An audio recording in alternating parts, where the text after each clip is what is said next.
नमस्कार दोस्तों, आप सभी का SB स्टडी 98 पर स्वागत है। जैसा कि हमने पिछले वीडियो में आप लोगों को संज्ञा के बारे में बताया था, संज्ञा से संबंधित कुछ प्रश्नों को भी हल करवाया था। तो आज हम लोग सर्वनाम तथा विशेषण के बारे में जानेंगे कि सर्वनाम और विशेषण किसे कहते हैं। तो चलिए सबसे पहले हम लोग सर्वनाम के बारे में जानते हैं। तो आइए जानते हैं सर्वनाम किसे कहते हैं। तो सर्वनाम उस विकारी शब्द को कहते हैं जो पूर्वापर संबंध से किसी संज्ञा के बदले आता है, जैसे मैं, तुम, वह, यह इत्यादि। ये सब नामों के बदले जो शब्द आता है उन्हें हम सर्वनाम कहते हैं। आगे है, संज्ञा से उस वस्तु का या उस व्यक्ति का बोध होता है जो लिखा या बोला गया हो, किंतु सर्वनाम से पूर्वापर संबंध के अनुसार जो बोध बदलता है उसे हम क्या कहते हैं, सर्वनाम कहते हैं। जैसे है, लड़का के लिए यदि वह आता है तो वह कहने से लड़के का बोध पूर्वापर संबंध के कारण होता है। किसके कारण होता है? तो पूर्वापर संबंध के कारण होता है। चलिए आगे है, हिंदी में 11 सर्वनाम होते हैं। मैं, तू, आप, यह, वह, जो, सो, कोई, कुछ, कौन, क्या, ये 11 हिंदी में सर्वनाम है। चलेंगे, प्रयोग के अनुसार जो है सर्वनाम के कुल कितने भेद होते हैं? तो 6 भेद होते हैं। पहला पुरुषवाचक सर्वनाम है, दूसरा निजवाचक सर्वनाम है, तीसरा निश्चयवाचक सर्वनाम है, चौथा अनिश्चयवाचक सर्वनाम है, पांचवा संबंधवाचक सर्वनाम है और छठवां प्रश्नवाचक सर्वनाम है। तो ये सर्वनाम के 6 भेद हैं।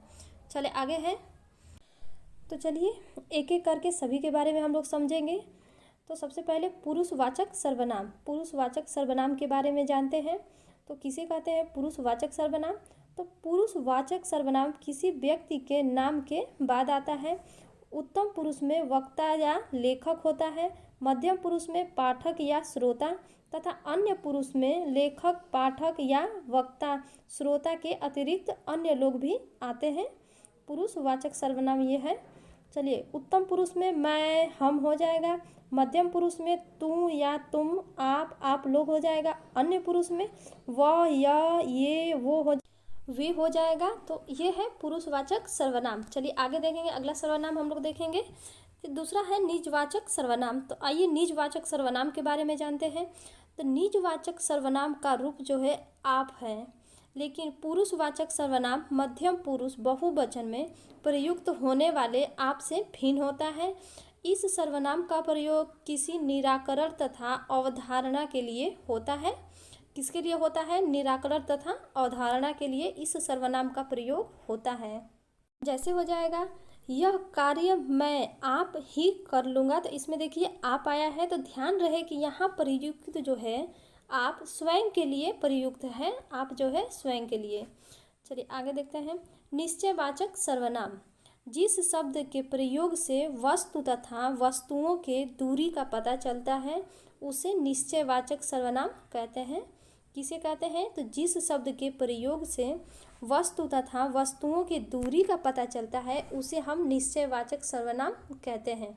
जैसे हो जाएगा, यह, वह, ये, वे, ये क्या है? निश्चयवाचक सर्वनाम के उदाहरण हैं। आइए 2-4 उदाहरण देखते हैं इसके। तो पहला है, यह मेरी पुस्तक है। तो क्या है यहाँ पे? यह प्रयुक्त हुआ है, यह मेरी पुस्तक है। दूसरा है, वह उनकी पेन है। तो ये दूसरा हो जाएगा, वह का प्रयोग यहाँ पे हुआ है। तीसरा है, ये मेरे हथियार हैं। तो यहाँ पे ये शब्द का प्रयोग हुआ है, ये मेरे हथियार हैं। तो डी है चौथा, वे तुम्हारे दोस्त हैं। तो यहाँ पे वे का प्रयोग हुआ है। तो ये रहे हमारे निश्चयवाचक सर्वनाम के कुछ उदाहरण और परिभाषा। आगे देखते हैं, आगे है अनिश्चयवाचक सर्वनाम। तो अनिश्चयवाचक सर्वनाम किसे कहते हैं, आइए जानते हैं। तो जिस सर्वनाम से किसी निश्चित वस्तु का बोध न हो उसे हम अनिश्चयवाचक सर्वनाम कहते हैं। किसे कहते हैं? तो जिस सर्वनाम से किसी निश्चित वस्तु का बोध न हो उसे हम अनिश्चयवाचक सर्वनाम कहते हैं। जैसे हो जाएगा, कोई कुछ, कोई कुछ क्या है? अनिश्चयवाचक है। आइए उदाहरण देखते हैं। तो उसने कुछ नहीं लिया, उसने कुछ नहीं लिया, तो क्या है? कुछ जो है अनिश्चयवाचक है। दूसरा है, कोई आ रहा है। तो कौन आ रहा है? कोई निश्चय नहीं है, तो ये क्या हो जाएगा? अनिश्चयवाचक हो जाएगा, कोई आ रहा है। चलिए आगे है संबंधवाचक सर्वनाम। अगला है संबंधवाचक सर्वनाम। तो आइए जानते हैं संबंधवाचक सर्वनाम के बारे में। तो ये है जिस सर्वनाम से वाक्य में किसी दूसरे सर्वनाम से संबंध स्थापित किया जाए उसे हम संबंधवाचक सर्वनाम कहते हैं। किसे कहते हैं? तो जिस सर्वनाम से वाक्य में किसी दूसरे सर्वनाम से संबंध स्थापित किया जाए उसे हम संबंधवाचक सर्वनाम कहते हैं। जैसे हो जाएगा जो, सो, ये क्या है? संबंधवाचक सर्वनाम है। जैसे जो आया है सो जाएगा, यह क्या है? सत्य है। जो आया है सो जाएगा, ये सत्य है। तो ये क्या हो रहा है? यहाँ पे संबंध जुड़ रहा है। तो ये रहा संबंधवाचक सर्वनाम। आगे देखते हैं। आगे है प्रश्नवाचक सर्वनाम। तो आइए प्रश्नवाचक सर्वनाम के बारे में जानते हैं। तो ये है प्रश्न करने के लिए जिन सर्वनामों का प्रयोग होता है उसे हम प्रश्नवाचक सर्वनाम कहते हैं। किसे कहते हैं? तो प्रश्न करने के लिए जिन सर्वनामों का प्रयोग होता है उसे हम प्रश्नवाचक सर्वनाम कहते हैं। जैसे हो जाएगा कौन, क्या, ये क्या है? प्रश्नवाचक है। कौन, क्या। तो आइए इसके कुछ उदाहरण देखते हैं। तो पहला है वो कौन जा रहा है। तो क्या हो रहा है? यहाँ पे प्रश्न हो रहा है कि वह कौन जा रहा है, पता नहीं है कौन जा रहा है। दूसरा है वह क्या कह रहा था। तो क्या हो रहा है? यहाँ पे प्रश्न हो रहा है कि वह क्या कह रहा था। तो चलिए ये रहा प्रश्नवाचक सर्वनाम के परिभाषा और उदाहरण। आगे हम लोग जानेंगे विशेषण के बारे में। तो चलिए विशेषण के बारे में जानते हैं। विशेषण किसे कहते हैं? तो संज्ञा या सर्वनाम की विशेषता बताने वाले शब्दों को हम क्या कहते हैं? विशेषण कहते हैं। संज्ञा या सर्वनाम की विशेषता बताने वाले शब्दों को विशेषण कहते हैं। आगे है जो शब्द विशेषता बताते हैं उन्हें हम विशेषण कहा जाता है और जिसकी विशेषता बताई जाती है उसे विशेष्य कहा जाता है। ध्यान से सुनिएगा, जो शब्द विशेषता बताते हैं उन्हें विशेषण कहा जाता है और जिसकी विशेषता बताई जाती है उसे विशेष्य कहा जाता है। जैसे हो जाएगा मोटा लड़का हंस पड़ा।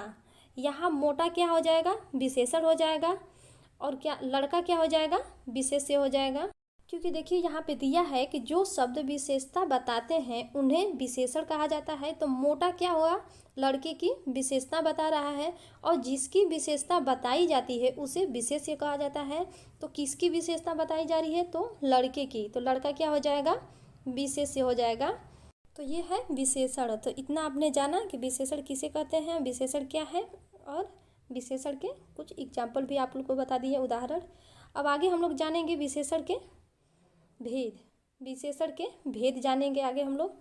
तो विशेषण के मूलतः जो है 4 प्रकार के होते हैं भेद, या विशेषण मूलतः 4 प्रकार के होते हैं। तो पहला है सार्वनामिक विशेषण, दूसरा गुणवाचक विशेषण, तीसरा जो है संख्यावाचक विशेषण और चौथा हो जाएगा परिमाणबोधक विशेषण। चौथा परिमाणबोधक विशेषण। तो ये है विशेषण के कुछ मूलतः प्रकार हैं कि विशेषण के भेद होते हैं। तो 4 भेद हैं, चारों भेद यहाँ पे दिए हैं। चलिए आगे देखते हैं। आगे हम लोग एक एक विशेषण के भेदों के बारे में जानेंगे, सबके बारे में एक एक विस्तार से जानेंगे। तो हम शुरू करने से पहले आप लोग से कुछ कहना चाहते हैं कि आप लोग वीडियो को लाइक नहीं करते हैं तो प्लीज़ वीडियो को पहले लाइक करिए, शेयर करिए, फिर आप देखना शुरू करिए। चलिए शुरू करते हैं। सार्वनामिक विशेषण। पहला सार्वनामिक विशेषण। तो आइए सार्वनामिक विशेषण के बारे में जानते हैं। तो विशेषण के रूप में प्रयुक्त होने वाले सर्वनाम को सार्वनामिक विशेषण कहा जाता है। किसे कहते हैं? तो विशेषण के रूप में प्रयुक्त होने वाले सर्वनाम को सार्वनामिक विशेषण कहा जाता है। इनके 2 भेद होते हैं। कितने होते हैं? 2 भेद होते हैं। पहला है मौलिक सार्वनामिक विशेषण, दूसरा यौगिक सार्वनामिक विशेषण। तो ये रहा सार्वनामिक विशेषण के बारे में कुछ जानकारी। आगे हम लोग देखेंगे दूसरा। तो ये है गुणवाचक विशेषण। तो आइए गुणवाचक विशेषण के बारे में जानते हैं। तो जो शब्द संज्ञा अथवा सर्वनाम के गुण, धर्म, स्वभाव का बोध कराते हैं उन्हें हम गुणवाचक सर्वनाम कहते हैं। किसे कहते हैं? तो जो शब्द संज्ञा अथवा सर्वनाम के गुण, धर्म, स्वभाव का बोध कराते हैं उन्हें हम गुणवाचक सर्वनाम कहते हैं। तो ये है गुणवाचक सर्वनाम की परिभाषा। आगे हम लोग जानेंगे तीसरा नंबर। तो ये है तीसरा नंबर है संख्यावाचक विशेषण। तो आइए संख्यावाचक विशेषण के बारे में जानते हैं। तो ये है जो शब्द संज्ञा अथवा सर्वनाम की संख्या का बोध कराते हैं उन्हें हम संख्यावाचक विशेषण कहते हैं या संख्यावाचक विशेषण कहा जाता है। ये दो प्रकार के होते हैं। संख्यावाचक विशेषण जो है दो प्रकार के होते हैं। पहला है निश्चित संख्यावाचक, दूसरा हो जाएगा अनिश्चित संख्यावाचक। तो आइए सबसे पहले हम लोग निश्चित संख्यावाचक विशेषण के बारे में जानते हैं। तो इनकी निश्चित संख्या का बोध होता है। जैसे 10 लड़के, तो 10 क्या है, ये निश्चित है, 10 लड़के निश्चित है। 20 आदमी, तो ये भी क्या है, निश्चित है कि 20 आदमी निश्चित है। तो ये हो जाएगा निश्चित संख्यावाचक।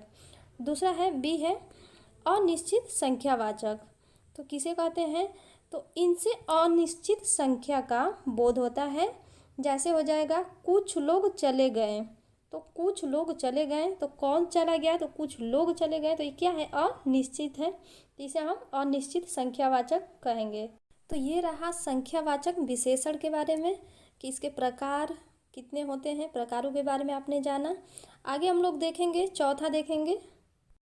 तो चौथा है परिमाण बोधक विशेषण। चौथा क्या है, परिमाण बोधक विशेषण। तो आइए जानते हैं इसके बारे में।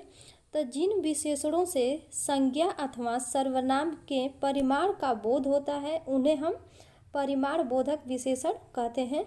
किसे कहते हैं, तो जिन विशेषणों से संज्ञा अथवा सर्वनाम के परिमाण का बोध होता है उन्हें हम परिमाण बोधक विशेषण कहते हैं। तो इसके दो भेद होते हैं, निश्चित परिमाण बोधक और दूसरा है अनिश्चित परिमाण बोधक। ये इसके दो भेद हैं। तो ये है परिमाण बोधक विशेषण। तो आज की वीडियो में हमने सर्वनाम और विशेषण के बारे में बताया है। आप लोग सर्वनाम और विशेषण के बारे में जाने हैं। आगे हम इसी से संबंधित कुछ प्रश्नों को लेकर के आएंगे आगे की वीडियो में। तो आप लोगों को वीडियो अच्छी लगी हो तो प्लीज़ कमेंट करके ज़रूर बताइएगा। अगर आप चैनल पे नए हैं तो प्लीज़ चैनल को सब्सक्राइब कर लीजिएगा। इसी प्रकार की वीडियो हम आप लोगों के लिए लेकर आते रहेंगे। मिलते हैं नेक्स्ट वीडियो में। Thank you so much.